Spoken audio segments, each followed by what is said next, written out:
पुस मासको चिसो मध्यान्तर 2-3 दिनदेखि आकाश खुलेको थिएन। चिसोमा उन्मुक्त बैंस चढेको थियो। झमक्क साँझ झरेपछि बल्ल रनपाङबाट बडाकाजी मकरध्वज मल्ल पेनी आइपुगे। उनकै पर्खाइमा पर्वत दरबार प्रतीक्षारत थियो। युवराजसँगै आएका राजगुरु रामेश्वर पन्त हिजैदेखि दरबारको पाहुना लागेर बसेका थिए। जैसी आनन्द रेग्मी पनि दिउँसै आइपुगेका थिए। पर्वत दरबारमा त्यस दिन रात्रिकालीन कचहरी बस्दै थियो। यद्यपि त्यो कचहरी अनौपचारिक थियो तापनि त्यसले गर्ने निर्णय भने औपचारिक हुनेवाला थियो। सुमन्तले पहिलोपटक राजकीय जिम्मेवारीसहित सभामा सहभागिता जनाउने अवसर पाउने भएका थिए। सधैँजसो भारदार सभामा अनौपचारिक रूपमा भाग लिँदै आएका सुमन्तलको पहिलो औपचारिक सहभागिता संयोगवश अनौपचारिक कचहरीबाट प्रारम्भ हुने भएको थियो। बडाकाजीको उपस्थिति हुनासाथ बैठकको तयारी गरियो। बैठकमा राजारानीका अतिरिक्त बडाकाजी, कुलगुरु र जैसीको उपस्थिति थियो। राजकुमार मलेवम बेनीमै भएर पनि सभामा उपस्थित थिएनन्। उनको स्वास्थ्य उति राम्रो थिएन। त्यसमाथि यात्राको थकान मेटाइ नसकेको हुनाले बेलैमा आराम कक्षमा जाने अनुमति लिएका थिए। कुरिला खर्क स्थित राजदरबारको बैठक कक्ष। भुइँमा तिब्बती गलैँचा बिछ्याइएको थियो। गोलाकार मृग छालाका चकटीहरू लहर मिलाएर बिछाइएका थिए। भित्तामा बाघ, चितुवा, चित्तलका छालाहरू टाँगिएका थिए। भित्ताको एउटा पाटोभर बाघ, भालु, बनेल, चितुवा, जरायो, झारल, नाउरको जीवित जस्तै लाग्ने सुकाइएका टाउकाहरू लहरै टाँगिएका थिए। गैंडाको खाक र हात्तीदन्तहरू पनि सभाकक्षको श्रृङ्गारमा उपयोग गरिएको थियो। उत्तरबाट दक्षिणाभिमुख रहने गरी राजासन सजाइएको थियो। राजआसन महारानी समेत राजासँगै बस्न मिल्ने गरी फराकिलो थियो। कोठाको चारै कुनामा पित्तलका सुन्दर पानसहरूमा दियोबत्तीहरू बाल्ने प्रबन्ध गरिएको थियो। सभाकक्षको बीचमा अतिरिक्त प्रकाशको भैपरि आउने व्यवस्थाका लागि फलामे ठडेरो राखिएको थियो। ठडेरोमा पाल्नका लागि सल्लाको खोटो राखिएको थियो। बैठक कक्षभित्र आउजाउ गर्न 3वटा ढोकाहरू राखिएका थिए। एउटा बार्दलीबाट भित्र छिर्ने मूल ढोका, राजदरबारको आन्तरिक कक्षमा प्रवेश गर्न मिल्ने एउटा अर्को ढोका र तेस्रो ढोका भान्सा कोठातिर आउजाउ गर्नको लागि बनाइएको थियो। तिनैतिरका ढोकाहरू अवरुद्ध नहुने गरी कोठाको 3तिर चौकीहरू राखिएका थिए। ती चौकीहरूमा कस्तुरीको भुवा राखेर तगिएका नरम चकटीहरू थिए। त्यसमाथि समान आकारका चतुष्कोणी गलैँचाहरू सजाइएका थिए। आजको सभामा सहभागीहरूको सङ्ख्या थोरै थियो। त्यसैले राजारानी र भारदारहरू आम्ने सामने रहने गरी बस्ने व्यवस्था मिलाइएको थियो। सभा अनौपचारिक भएको हुनाले सहभागी सबै भारदारहरूलाई दरबारका पाहुना मानेर समान मान्यता दिइएको थियो। उहोदाको हैसियत मिलाएर बस्नुपर्ने बन्देज थिएन। त्यसैले बडाकाजी मकरध्वज कुलगुरु रामेश्वरसँग समान आसनमा भर्खरै कपडदारमा नियुक्त भएका सुमन्तको बस्ने व्यवस्था मिलाइएको थियो। छलफलको एकमात्र विषय युवराजको बिहे थियो। यद्यपि 20 वर्षको आयु कटेपछि युवराजको बिहे गर्नु शुभ हुनेछ भन्ने दरबारी ज्योतिषी चामुपाध्यायको रायसँग ज्योतिष विशारद आनन्द रेग्मी पनि सहमत थिए। तापनि 2वटा नरिवल आइसकेको र थप विलम्ब गर्ने हो भने अन्य ठाउँबाट पनि कन्याको प्रस्ताव आउने सम्भावनाले पर्वत दरबारलाई अत्याएको थियो। जति ढिलो गर्यो उति समस्या थपिने र कयौँ मित्र राज्यहरूको मन कुँडिने परिस्थिति निर्माण हुन सक्ने सम्भावनाले यथाशीघ्र निर्णय लिनुपर्ने अवस्था आएको थियो। हतारिनुपर्ने भएको थियो। पर्वत दरबारमा एक सरो छलफल भएको थियो। युवराजको बिहेको हल्लाले राज्यको सीमा नछिचोल्दै निर्णय लिनु उपयुक्त हुनेछ भनेर त्यस दिनको मन्त्रणा बैठक आयोजना गरिएको थियो। पानी, बत्ती, ओढनी लगायतको व्यवस्था मिलाएर कामदार सुसारेहरू कक्षबाट बाहिरिएपछि सबै ढोकाहरू बन्द गरिए। 2वटा ठुल्ठुला आँखी झ्यालहरूमा पनि भित्रबाट बन्द गर्ने व्यवस्था थियो। चिसो मौसम भएकोले ती झ्यालहरू पनि बन्द गरिए। झ्यालहरू बिचको भित्ताको अलि माथितिर गोलो आकारको ठुलो प्वाल राखिएको थियो। त्यो प्वाल कुन प्रयोजनका लागि थियो भन्ने कुरा कसैको जानकारीमा नभए पनि त्यस दिन भने त्यसले कक्षमा आवश्यक अक्सिजनको आपूर्ति गरिरहेको थियो। झ्याल ढोकाहरू पुरै बन्द भए पनि मानव देह चिचोलेर मुटु कमाउन सक्ने चिसो भित्रिएकै थियो।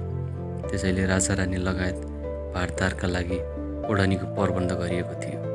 सबै सभासदहरूले आफ्नो स्थान ग्रहण गरिसकेपछि राजाबाट छलफलको विषय र त्यस सम्बन्धमा आजसम्म भएको प्रगतिको समीक्षा राख्दै सभासदतिर हेरेर आज्ञा भयो। विषय र राजसभाको रायको विवरण यही हो।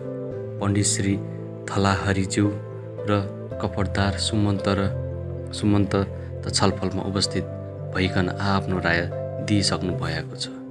सभामा बडा काजी र राजगुरुज्यूको उपस्थिति हुन नसकेकोले विषयलाई टुङ्गोमा पुर्याउने कार्यमा यहाँहरू दुवैजनाको अमूल्य राय सुझाव आओस् भनी आजको भलाकुसारीको आयोजना गरिएको हो।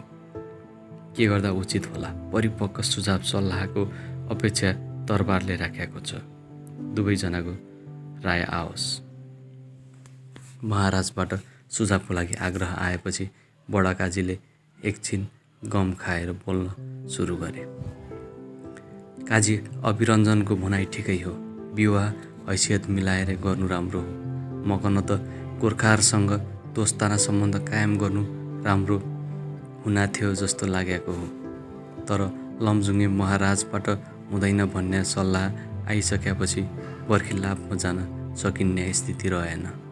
तनहुँ र पाल्पाको पनि लमजुङको जस्तै सोच नहोला भन्न सकिँदैन। गोर्खासँग नजिक हुन खोज्दा 3-3वटा मित्र दरबारसँगको सम्बन्ध अमिल्याउनु बुद्धिमानी हुँदैन।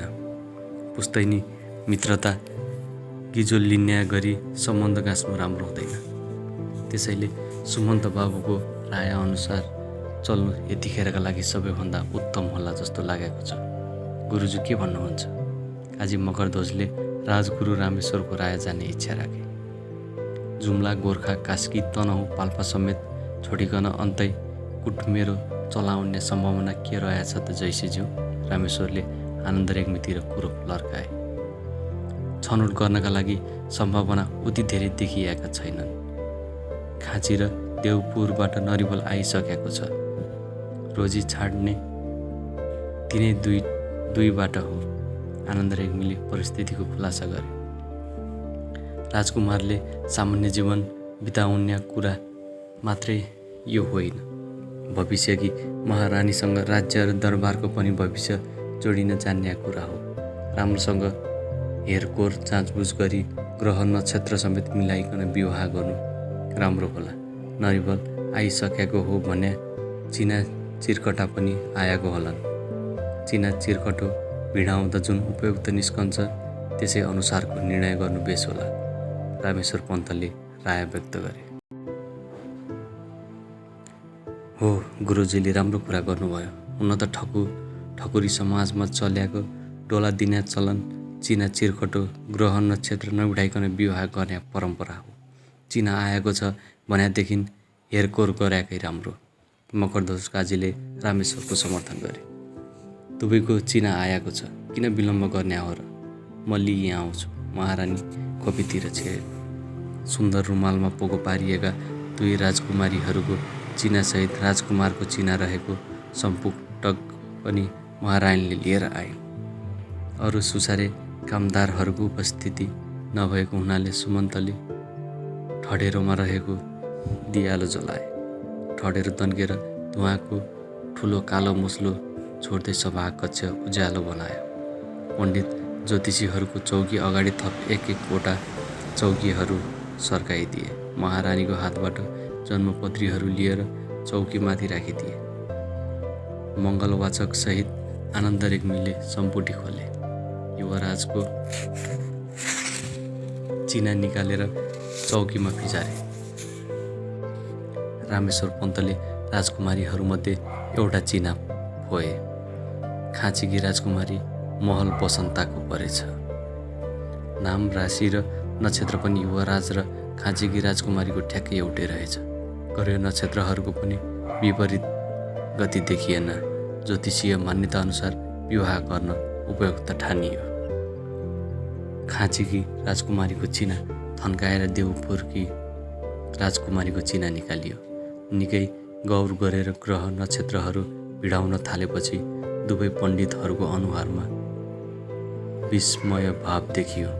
दोहोराई तेह्राई औँला गनी गनी दुवै पण्डितहरूले छलफल गरेपछि राजगुरु रामेश्वरले भने, यी दुई चिनामा विलक्षण समानता देखियो। 32का 32 लक्षणहरू आपसमा मिल्दा रहेछन्। दैवले नै यी दुईलाई एक अर्काका लागि बनाएको हो भन्न सकिन्छ। नरिवल आइसकेको हुनाले विवाह हुने नै भयो। यति राम्रो चिना मिल्याएको बधु छोडान्ने कुरै भएन। दैवले जुटाएको भन्नुपर्छ।